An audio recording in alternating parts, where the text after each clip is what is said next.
Alright, I know everybody loves the show Peacemaker, but, well, we gotta talk. Alright, right off the bat, allow me to say that I really did enjoy the show, like, a lot. As a whole. I'm just saying that I would have enjoyed it a little bit more if maybe it wasn't for certain depictions. Furthermore, I also understand that this is a touchy subject, and that there are some people out there who get instantaneously angry as soon as they hear anyone accusing anything of being racist, even if they don't get a chance to hear out the argument. And in the off chance that they do listen, well, they've already made up their mind, so they're not gonna budge. In addition, I also know that there are the kinds of people out there who try to rationalize character behavior by trying to think of what a character is feeling that motivates them to do the things that they do, forgetting that characters don't really feel anything because they're fictional. What I'm trying to say here is that ultimately, this video is all about choices. Very real choices made by very real people, as in the people who made this show, who for the most part I think did a fantastic job. But I am just wondering, why did they make some very specific decisions when they made this show?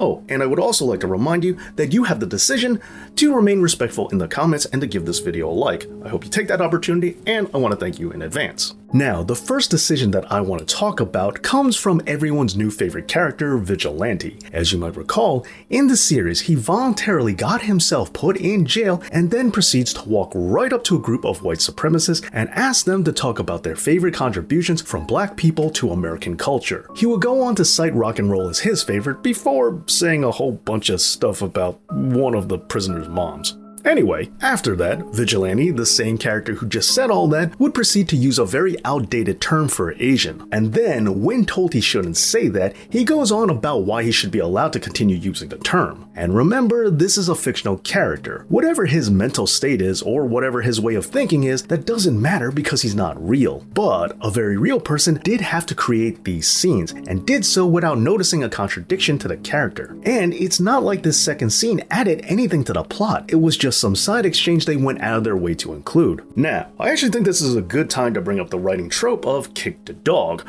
where you're trying to show that a character is a villain by having them, well, kick a dog. This instantaneously shows that they are a bad guy.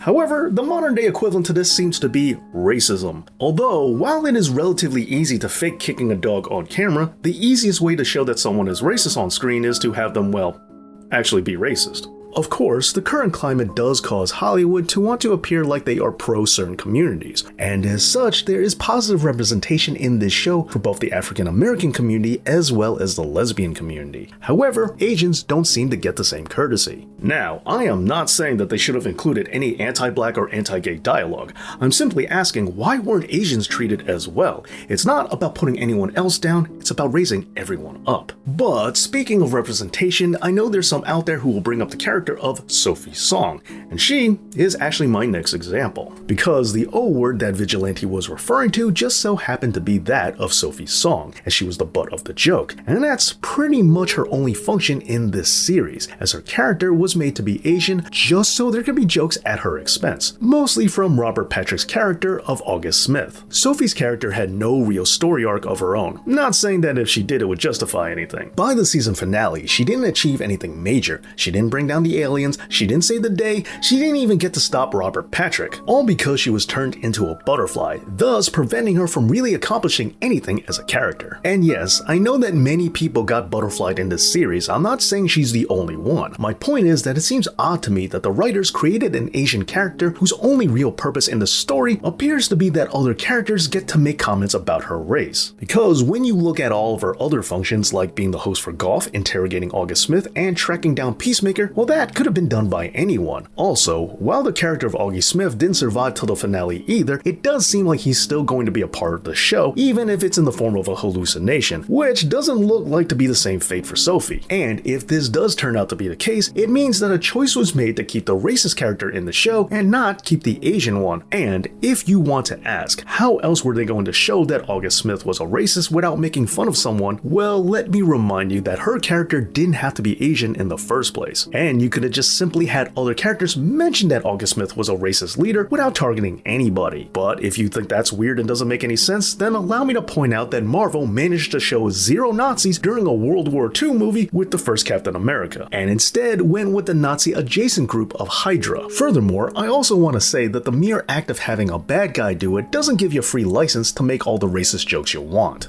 And for my third creative choice that I want to call into question here while we're questioning character creations, well, we just have to talk about Judo Master. He is an extremely stereotypical portrayal of an Asian, and I also want to point out that the actor playing the character is below average Asian male height. It's just another example of Hollywood emasculating Asian men. Now, if you're curious, the character in the comic book is presented very differently, as his height in the source material is not 5'6", but rather it's 5'11". And another major difference in the comic books is that the character is Caucasian. Hadley Jagger is the Judo Master in DC Comics and is nothing like the character that we got in the Peacemaker series. So yet, one more time, someone made the conscious decision to include Judo Master into this story even though the character was not mandatory as part of the plot, and then decided to rewrite and recreate this character into an Asian stereotype. Alright, with all this being said, allow me to remind everyone that I really did enjoy the show a lot.